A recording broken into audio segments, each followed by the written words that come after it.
Is there anything better than buying a brand new piece of shiny equipment? Ooh, baby. Feels good, doesn't it? You get that big blue striping machine, you get that big seal coating rig. The problem is if you have a lot of that equipment just kind of laying around, it is costing you big bucks. So in this video, I'm going to give you a cool hack that will help you when you buy your next piece of equipment. Spoiler, you might not buy it. What's up, boys and girls? Shout out to our sponsor for today's video. We love you, Mighty Line. Keep doing what you do. And one of the things they do is send you a free sample kit. So go to mightylinetape.com/stripe it, and they'll send you a sample kit because they're awesome. All right. You like buying equipment. I like buying equipment. I'm not even a big equipment guy, but I mean, come on. Buying new equipment is kind of great. I like the peace of mind knowing that it's brand new. It's going to work right out of the box and we don't have to worry about downtime.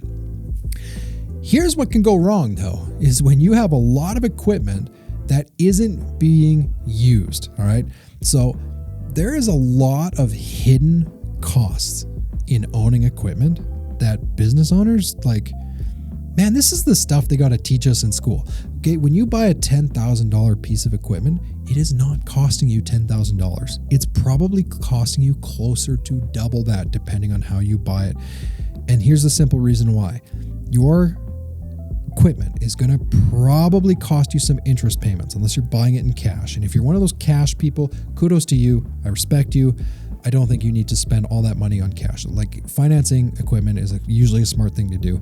But anyways, you're going to pay interest payments, right? And then the value of that equipment is going to go down. So you have depreciation, but then you're also going to have to buy insurance on that equipment, right? And that's going to cost you money. And then the real killer is like the cost of an equipment not being used.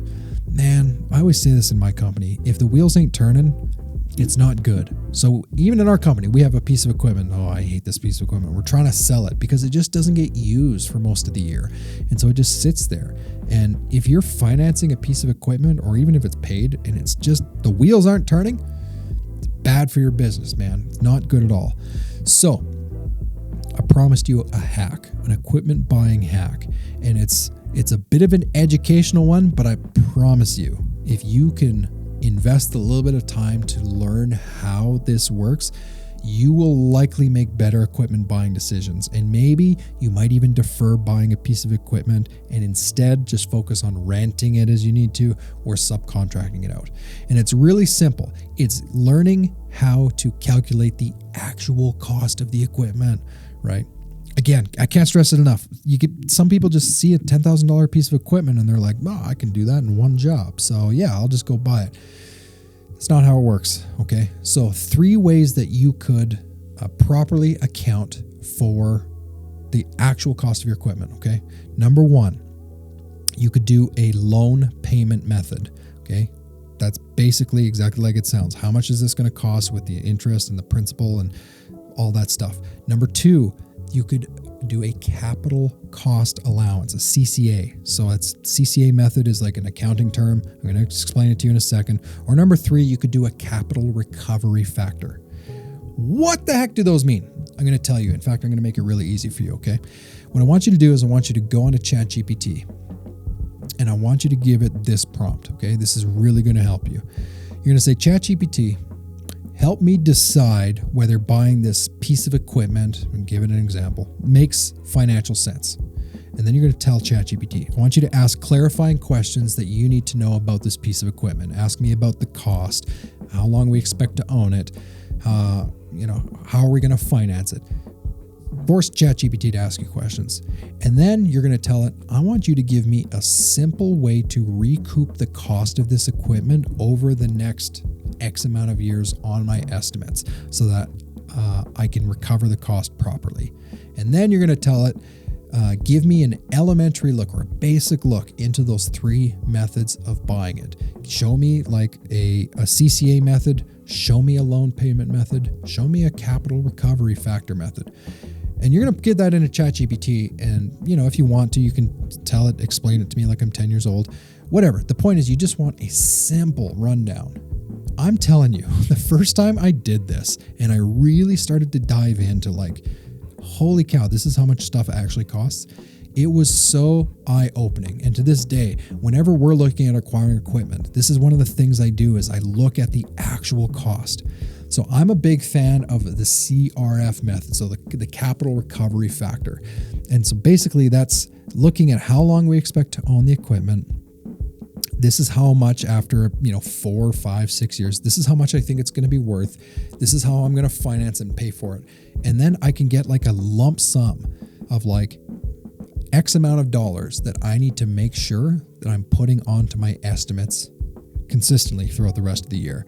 I can also then from there, like figure out the actual hourly cost of running the equipment.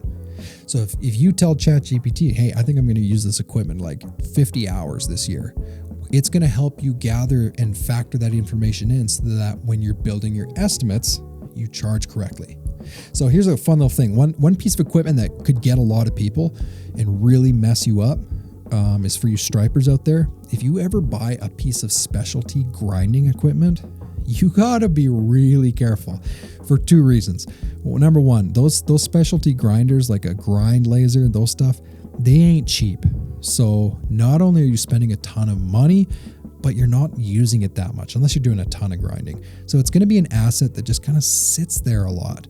But number 2 is the actual wear and tear on equipment like that is really high. And so many business owners, man, they see that grind laser and they just think, man, I could just spend like 20 grand to get that thing and do all this like pavement removal and concrete grinding.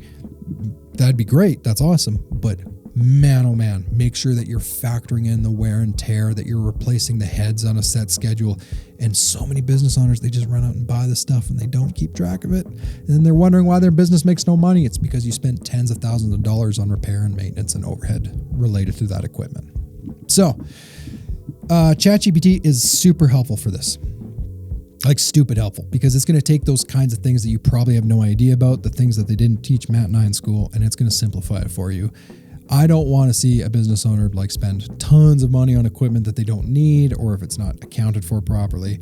So ask ChatGPT, ask your accountant if you have one, get educated on how you can make equipment buying smarter, because if you can make one better decision, man, that hack is well worth it if it's going to make sure that you account for those costs correctly. That's it. Go buy your equipment, but do it responsibly.